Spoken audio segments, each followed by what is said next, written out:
Time now for your forewarned weather with Cedric Haynes. All right, folks, happy Wednesday. Let's talk about your forecast here because it's another frosty start out there. Look at this, many areas down into the teens and 20s. How about 14 in Milford and Delta? We've got 16 in Green River, 18 in Hanksville, 17 in Cedar City, 26 here in Salt Lake City, but 21 degrees currently in the Provo area. So along the Wasatch Front, teens and 20s, that's what you got to dress for this morning. Give yourself a little extra time. If you parked outside of the garage, you probably had to defrost the car a little bit and warm it up, so be aware of that. Low 40s by lunchtime with hazy sunshine. Upper 40s this afternoon. The good news is the air quality looks to remain in the moderate category, so I guess that's positive to this pattern. Low 30s, right around freezing this morning in St. George. Will be in the upper 40s by lunchtime, mid to upper 50s as we get towards this afternoon. So again, another beautiful day out there with overall some, I don't want to call it spring-like conditions, but definitely pretty nice for this time of the year.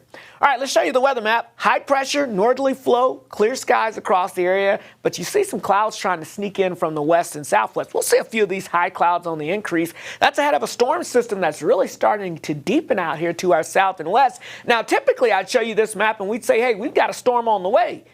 The problem is the high pressure to the north is going to block that storm system to our south. So it will be making a move into the U.S., but it's going to produce a big winter storm from Texas, Oklahoma, Arkansas, back through the Tennessee Valley, even through the Carolinas. We've got winter storm watches already starting to go up with this thing, and it's going to be a doozy of a storm for those folks. But for us, we're just going to kind of get a grazing glance of this system. You can see by with this afternoon, mostly sunny across the north, a few of these high clouds from time to time, but the moisture off the California coast. As that storm system begins to move our way for Thursday, more clouds building in across southern Utah. Maybe an isolated sprinkle. A better chance, though, of a couple of isolated valley rain showers on Friday morning with some mountain snow showers potentially. Again, this is primarily going to target areas along and south of I-70. Off to the north, it looks to be fairly quiet, and that's it. That storm blows up as it moves up to our east, and look at the huge area of heavy snow potential and heavy ice potential. Yeah, that's off to our east, though, and we stay fairly dry and quiet, but it will be a wintry weekend to our east.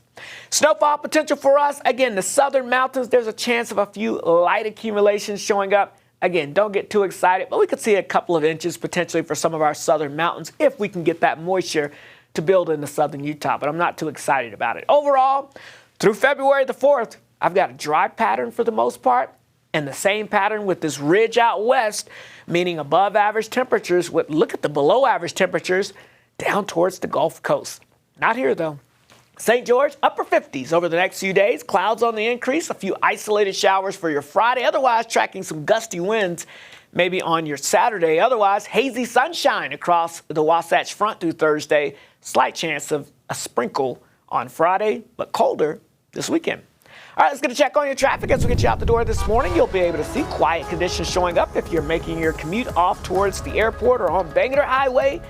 Not looking at any major congestion out there, so that's the good news as you start your morning travels. Otherwise, we'll take a view here from University Avenue down in Utah County. You can see a little more traffic starting to pick up there on I-15. Be aware of that for your morning commute. Could run into a couple of slow goes and delays, but for right now, overall, traffic seems to be moving just fine. Matt, Alyssa.